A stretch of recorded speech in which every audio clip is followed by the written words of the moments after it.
Histoire pour les oreilles. Il était une fois un couple de bûcherons qui avait 7 enfants. Quand il est né, le plus jeune était si petit que sa taille ne dépassait pas celle d'un pouce. C'est pourquoi on l'appelait le petit poucet. Il était devenu le souffre-douleur de la maison. Ses frères se moquaient sans arrêt de sa petite taille et lui donnaient toujours à porter des choses beaucoup trop lourdes pour lui. Le petit poucet ne disait rien, il traînait et portait les branchages comme il pouvait, sans se soucier des moqueries de ses frères. Pour dire la vérité, il était beaucoup plus malin qu'eux. Une année, il y eut une terrible famine dans le pays. Plus rien à manger pour la famille. Le pauvre bûcheron, déjà très pauvre, eut de plus en plus de mal à nourrir ses 7 enfants. Un soir, pendant que les enfants dormaient, sans avoir rien mangé comme d'habitude, le bûcheron dit à sa femme : « Je ne supporterai pas longtemps de voir mes enfants mourir de faim sous nos yeux. Demain, nous irons dans la forêt, et pendant qu'ils feront des fagots de bois, nous nous enfuirons. » Sa femme se mit à pleurer et essaya de le faire changer d'avis, mais ce fut impossible. Ce qu'il n'avait pas remarqué, c'est que le petit poucet s'était caché sous le banc et avait tout entendu. Le lendemain, il se leva bien avant les autres et courut jusqu'au ruisseau.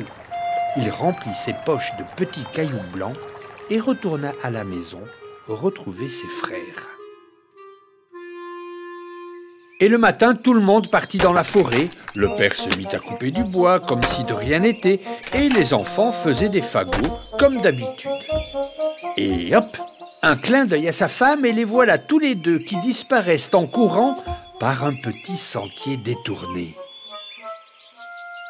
Quand les enfants se rendirent compte qu'ils étaient tout seuls, ils se mirent à crier et à pleurer de toute leur force. Le petit poucet les laissa crier, puis leur dit : « N'ayez pas peur, mes frères. Je vous ramènerai à la maison. Suivez-moi. » Sans que personne ne le voie, il avait laissé tomber le long du chemin les petits cailloux blancs qu'il avait dans ses poches. Et c'est très facilement, en suivant ces petits cailloux, que le petit poucet ramena ses frères à la maison. En écoutant derrière la porte, ils entendirent leur papa et leur maman se lamenter. « Mais où sont-ils ? Quelle tristesse de les avoir abandonnés !» « Nous voilà, nous voilà !» cria le petit poucet en entrant dans la maison. Leur maman les serra très fort contre elle en pleurant. Et comme un bonheur n'arrive jamais seul, le seigneur du village, qui leur devait de l'argent depuis très longtemps, leur fit envoyer la somme par un de ses fidèles coursiers. Et ce fut la fête ce soir-là dans la petite maison des bûcherons. Ils mangèrent de bon appétit et la maison était pleine de rires et de chants. Mais lorsque tout l'argent fut dépensé, il n'y eut plus rien à manger. Le bûcheron et sa femme décidèrent une fois de plus de les perdre dans la forêt. Mais attention, bien plus loin que la première fois, pour être sûr qu'ils ne reviennent pas. Mais le petit poucet qui était caché sous le banc avait une fois de plus tout entendu. Et le lendemain, il se leva très tôt pour aller chercher des petits cailloux à la rivière. Mais quand il voulut sortir de la maison, la porte était fermée à clé, à double tour, impossible d'aller jusqu'à la rivière. Heureusement, juste avant de partir, la maman leur donna à chacun un bout de pain pour le déjeuner. Le petit poucet se dit qu'il se servirait des miettes de pain comme il s'était servi des petits cailloux. Ils allèrent dans l'endroit de la forêt le plus épais et le plus obscur. Et dès qu'ils y furent, les parents s'enfuirent en courant par un petit sentier sans se faire voir. « Ne vous inquiétez pas, » dit le petit poucet. « Nous allons facilement rentrer à la maison. J'ai semé des miettes de pain. » Mais hélas, plus une seule miette de pain sur le chemin. Les oiseaux avaient tout mangé. Les enfants étaient perdus. La nuit vint et le vent se leva tellement fort qu'ils croyaient entendre de tous côtés des hurlements de loups qui venaient à eux pour les manger. Ils n'osaient presque pas se parler, ni tourner la tête. Puis il se mit à pleuvoir, une grosse pluie qui les perça jusqu'aux os. Ils glissaient à chaque pas et tombaient dans la boue, d'où ils se relevaient tout crottés, ne sachant que faire de leurs mains. Le petit poussé grimpa en haut d'un arbre pour essayer de se repérer dans la forêt. « Je vois une lumière, je vois une lumière, c'est une maison, nous sommes sauvés, mes frères, nous sommes sauvés !» Ils marchèrent longtemps vers cette lumière et arrivèrent enfin devant une petite maison. Ils frappèrent à la porte et une vieille femme vint leur ouvrir. Le petit poussé lui expliqua qu'ils étaient de pauvres enfants qui s'étaient perdus dans la forêt et qui cherchaient un endroit pour dormir. La femme se mit à pleurer et leur dit « Hélas, mes pauvres enfants, où êtes-vous venus ? Savez-vous que c'est la maison d'un ogre qui mange les petits enfants ?»« Hélas, madame, lui répondit le petit poussé. Si vous ne nous gardez pas chez vous, ce sont les loups qui nous mangeront. » La femme de l'ogre eut pitié d'eux et les fit entrer. Ils se blottirent devant la cheminée où un mouton entier était en train de cuire. C'était pour le dîner de l'ogre. Soudain, on frappa à la porte. 4 grands coups qui firent trembler la maison du sol au plafond. C'était l'ogre qui revenait. Aussitôt, sa femme les fit cacher sous le lit et alla ouvrir la porte. L'ogre demanda si son souper était prêt, puis il renifla à gauche et à droite et dit « Ça sent la chair fraîche !» « C'est le mouton, mon cher mari, qui est en train de cuire pour ton repas. » Mais l'ogre n'en croyait pas un mot. « Ça sent la chair fraîche, te dis-je encore une fois !» Et disant ces mots, il se leva de table et alla droit au lit. « Ha ha ! Voilà donc comment tu veux me tromper, maudite femme. Voilà de la nourriture pour recevoir 3 ogres de mes amis qui doivent venir me voir ces jours-ci. » Il les tira de dessous le lit, l'un après l'autre. Les pauvres enfants se mirent à genoux en lui demandant pardon, mais ils avaient affaire au plus cruel de tous les ogres. Il alla prendre un grand couteau et en approchant de ces pauvres enfants, il l'aiguisait sur une longue pierre. Il en avait déjà empoigné un lorsque sa femme lui dit « Vous avez encore tant de viande. Voilà un veau, 2 moutons et la moitié d'un cochon. » « Oh, tu as raison.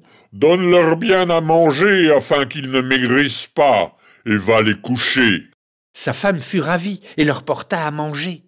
Mais ils avaient tellement peur qu'ils n'ont rien avalé. Il faut savoir que l'ogre avait 7 filles, qui n'étaient encore que des enfants. Ces petites ogresses avaient des petits yeux gris et tout ronds, le nez crochu et une fort grande bouche, avec de longues dents fort aiguës. Elles s'étaient couchées de bonne heure, toutes les 7 dans un grand lit, et il y avait dans la même chambre un autre lit de la même grandeur. Et c'est dans ce lit que la femme de l'ogre coucha les 7 petits garçons, chacun avec un bonnet de nuit sur la tête. Le petit poussé ne dormait pas. Il avait remarqué que les filles de l'ogre avaient des couronnes d'or sur la tête. Il se leva, prit les bonnets de ses frères et le sien, enleva les couronnes des filles et leur mit à la place les bonnets. Il mit les couronnes sur la tête de ses frères et sur la sienne, en se disant que comme ça, l'ogre allait les confondre. Vers minuit, l'ogre se réveilla, se leva brusquement de son lit, prit un grand couteau et monta à pas de loup vers la chambre. Il s'approcha du lit où étaient les petits garçons qui dormaient tous, sauf le petit poussé qui eut très peur quand l'ogre lui caressa la tête. Il sentit les couronnes. « Ah, que mes filles sont belles !» Puis il se dirigea vers l'autre lit et sentit les bonnets. « Ah ah ah, les voilà, ces chers petits garçons !» Et sans le savoir, il trancha la gorge à ses 7 filles et repartit se coucher, satisfait du travail accompli. Aussitôt que le petit poussé entendit ronfler l'ogre, il réveilla ses frères et leur dit de s'habiller rapidement et de le suivre. Ils descendirent doucement dans le jardin et sautèrent par-dessus les murailles. Ils coururent presque toute la nuit sans savoir où ils allaient. À son réveil, l'ogre monta dans la chambre et trouva ses 7 filles égorgées dans leur lit. « Ah, qu'ai-je fait là? Ces petits garnements vont me le payer! Femme, donne-moi vite mes bottes de 7 lieues, que je les rattrape !» Et il se lança à la poursuite des 7 enfants, qui virent l'ogre qui sautait les montagnes et les rivières, et arrivait vers eux. « Vite, vite, cachons-nous derrière ce rocher !» Mais l'ogre, qui était très fatigué, alla s'asseoir sur le même rocher où les petits garçons s'étaient cachés. Et il se mit à ronfler effroyablement. « Courez jusqu'à la maison et ne vous arrêtez pas !» murmura le petit poucet. Puis il s'approcha de l'ogre et lui retira doucement ses bottes. Elles étaient immenses, mais elles étaient magiques. Et quand le petit poucet les enfila, elles rétrécirent comme si elles étaient faites pour lui. Il alla droit à la maison de l'ogre, il y trouva sa femme qui se lamentait d'avoir perdu ses filles. « Madame, votre mari est en danger, il a été fait prisonnier par des voleurs qui ont juré de le tuer s'il ne leur donnait pas tout son or et tout son argent. » La femme de l'ogre, tremblante de peur, lui donna aussitôt tout ce qu'elle avait. Et le petit poucet, chargé de toutes les richesses de l'ogre, revint à la maison où toute la famille le reçut avec des cris de joie. Ils n'auraient plus jamais faim et ne seraient surtout plus jamais obligés de perdre leur enfant dans la forêt.